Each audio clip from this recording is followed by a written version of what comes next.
Good morning, everyone. It's another Monday, another new, fresh day to start over. Thank the Lord. I wanted to give y'all an update on my grocery budget that I started, I guess about 3 weeks ago now. And anyway, I'm really excited because it's working, and it's working like significantly.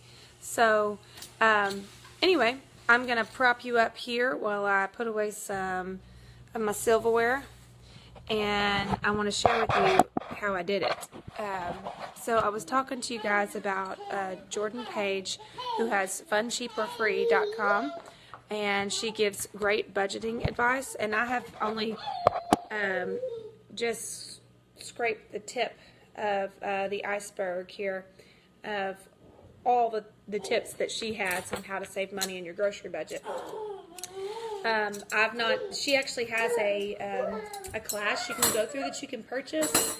I have not done that. I have just decided to take, the information she's given on YouTube and just apply it to my grocery shopping. So originally, we were spending consistently, we were averaging about $300 a week on groceries.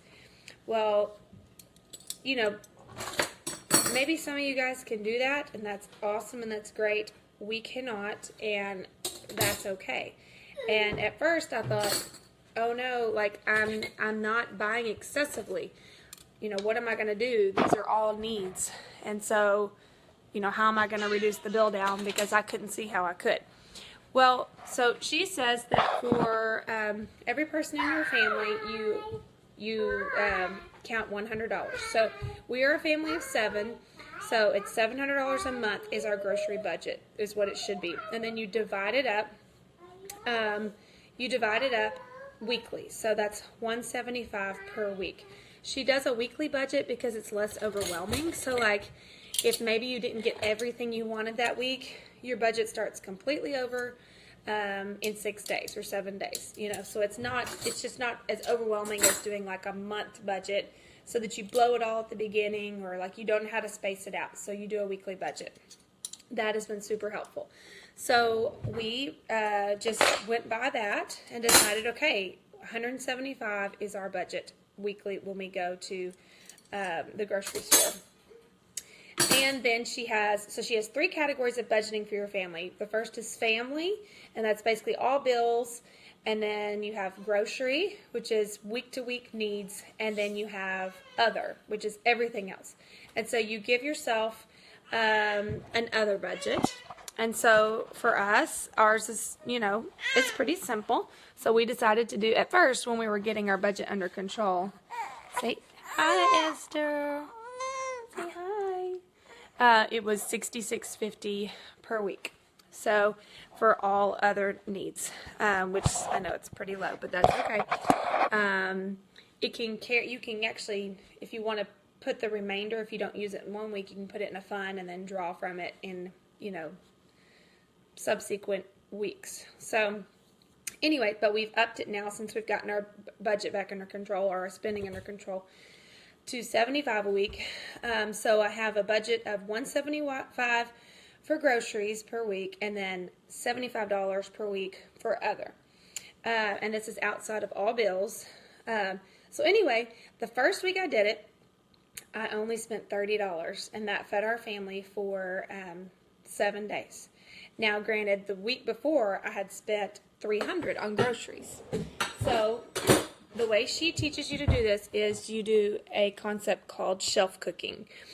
And I had done this before, but I had just gotten out of the habit of it, and I wasn't doing it to an extreme extent like she does. And so it will save you a lot of money. So shelf cooking is basically when you meal plan, or you go to make your grocery list for the week. You go in your freezer and you go in your pantry and you make your meals based upon what you already have. I mean, even down to the I had frozen cornbread, or I had so I planned a meal around the frozen cornbread. I thought, okay, I can go buy a package of pinto beans, and I already have bacon in there to flavor them. I have all the spices, and so that meal literally cost me, what, $2 to feed a family of 7. Or like those things in your freezer that you just keep looking at and you're going, I'll use that one day. I'll use that one day. And instead of having that mindset, you go and you go, no, I'm going to use it this week, and I'm going to plan a meal around it. So like I've had a frozen bag of cauliflower rice in my freezer for a few months now, and I just keep putting off using it. And instead, I was like, okay, I could do stir fry around that meal. And so all I need to get now is some fresh broccoli and chicken breasts, because I had everything else. So that was another meal. And I knew that that meal also would turn into a couple of meals, because I was going to do a whole package of chicken breasts. So shelf cooking, I promise you it will save you a lot of money. Do not just sit down. I'm not telling you what to do. I'm telling you based upon what I've learned. You can't just sit down and just write down random meals and then go and buy all the ingredients for them. Like, it's a very conscious planning. So like even down to the spices, like you look and you see, okay, you just make a mental note. Do I have all these ingredients that I need? So instead of grocery shopping becoming replenishing of your goods, it becomes supplementing of your goods. And so you have a totally different mindset when you go to the grocery store. Okay, and then, of course, meal planning. That will save you a ton of money. I've gotten to where, let me just show you right here. I have planned out every meal of every day, which I know seems a little overkill. But here's my calendar, okay? So Sunday, it was banana muffins, and I switched this, but chicken tortilla soup for lunch, and then leftovers in the evening, which actually we were blessed with free pizza last night, so that was really cool. But the chicken tortilla soup was planned based around, let's see here, we grilled chicken, I think, on Friday. So it was the leftover grilled chicken from Friday that I put in the soup here. And I was conscious of all that. So anyway, but you have to use... what are you doing? Facebook Living, children. Is Jude still okay? Yes, I see him out there. Okay. We're giving Jude more freedom outside now, and he's doing really good with it. He kind of has a little perimeter. Crying. He's crying? Okay. Well, let me hurry up so I can go check on him. Okay, so meal plan, and then the use of leftovers. You have to be diligent about using your leftovers. We mainly use our... No, not your turn. Don't put the vinegar bottle on your sister. Please. She doesn't like that. We mainly use our leftovers for lunches. That's what our leftovers have become. I don't buy sandwich meat really anymore. I don't buy bread anymore. We eat leftovers during the day. And so the kids have multiple choices for their lunches, and then John too. And so John takes leftovers. And so it stretches your meals out. It makes them really count, every dollar count that you're spending for the grocery bill. Okay, no more snacks. I know that's going to freak a lot of you out, and it did my kids at first, but they've gotten used to not seeing any prepackaged foods here in the house, and they don't really ask for it anymore. Now, we do keep, I'll show you in here, we keep nuts and raisins. So here's raisins, big thing of raisins, that's cheap. Big thing of nuts, this is almonds. Big thing of almonds. I can't talk this morning. Help me, Lord. Walnuts from Sam's. I got some bananas. I've got apples. Things like that I know are going to get eaten, but we don't have fruit snacks. We don't have, Nutri-Grain bars. Even if they're healthy, like, we just don't keep that stuff around because they're expensive. They're processed, so there's unnecessary ingredients in them, and they are filler foods, and so my children do not come to the table hungry. They come to the table semi-hungry. I want my kids to come to the table very hungry, because that's when they're going to make we're going to make the most out of the food that I've cooked, and we're having less and less food getting thrown away. Yes, Melissa, and added sugar, so which is an appetite suppressor. Okay, and then I think one thing I learned through all of this is that I was overbuying. So let's say, I'm making my grocery list for the week, and I go to the refrigerator and I see about a handful of grapes left. Well, typically I would have gone, oh, we need more grapes. But in reality, we didn't need more grapes because we didn't even finish the thing of grapes that I bought the previous week, and then I'm going to end up with even more leftover grapes the following week.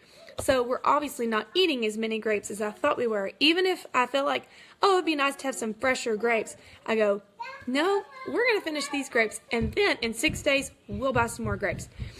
So I had no idea how much I was overbuying. So if it's there, if it's in my refrigerator, I'm not going to replenish it. We're going to finish it. We may go for 2 or 3 days without having some grapes around the house, or maybe not having some apples or bananas, but we'll be fine. And we've got other food that we can choose from, because they have these go-to foods that they just constantly go to if you keep getting them, and they overlook the other foods, and you end up wasting food and throwing it away. So those are my tips for getting your grocery bill down. So my first week, because the previous week I had spent $300, was a $30 bill. The next week was a $140 bill. This fed my family for an additional 7 days. And that was a week that I actually stocked up on diapers, because diapers were half off at Aldi, and it was an incredible deal. So that was with stocking up. I spent $140.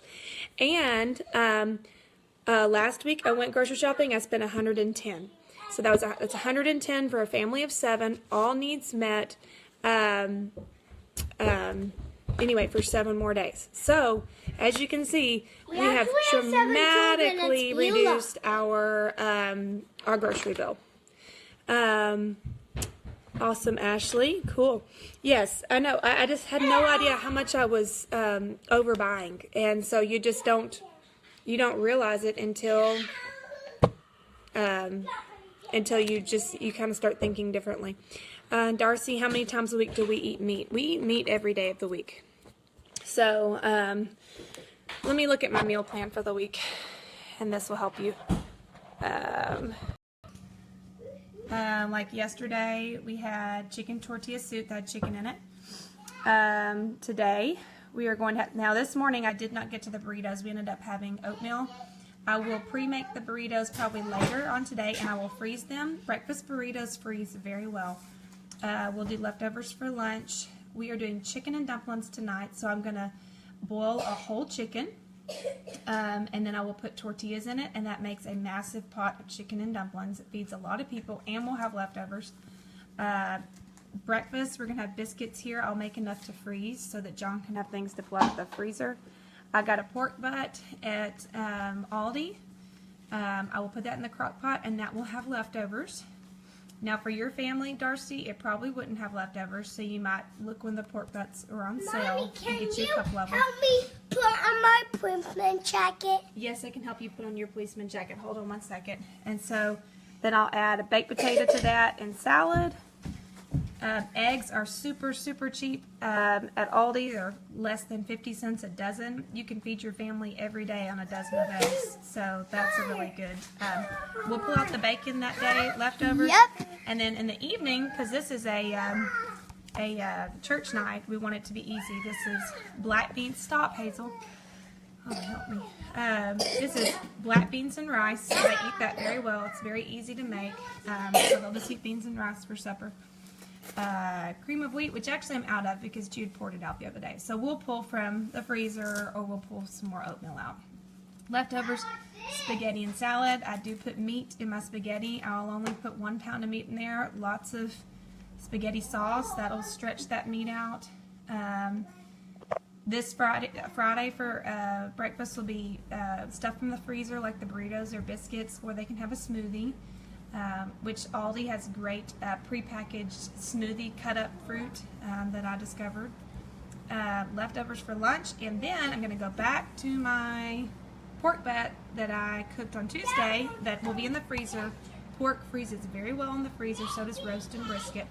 And I will pull it out, and I will shred it up, put it in my little baby crock pot, maybe add a little bit of water to it to get it moist. and I'm going to fry up some tostadas with corn tortillas. So I'll take, I'll take my corn tortillas, which are really cheap, and they come in, you know, a massive amount. Look, see how beautiful my freezer is now? It used to be just packed, chocked full with stuff I wasn't using.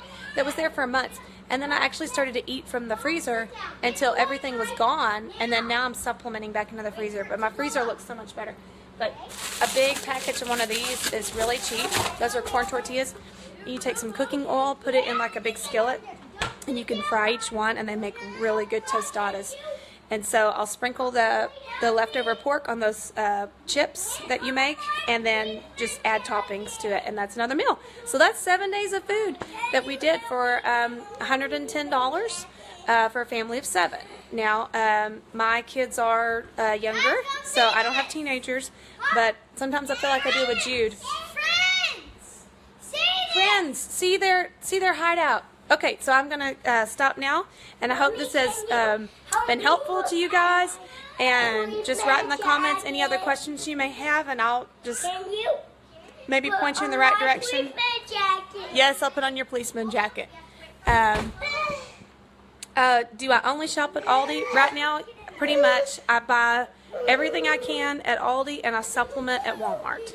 So, y'all have a great day. I will look for your comments later and try to answer any questions or point you in the direction to someone who might can answer them. Bye.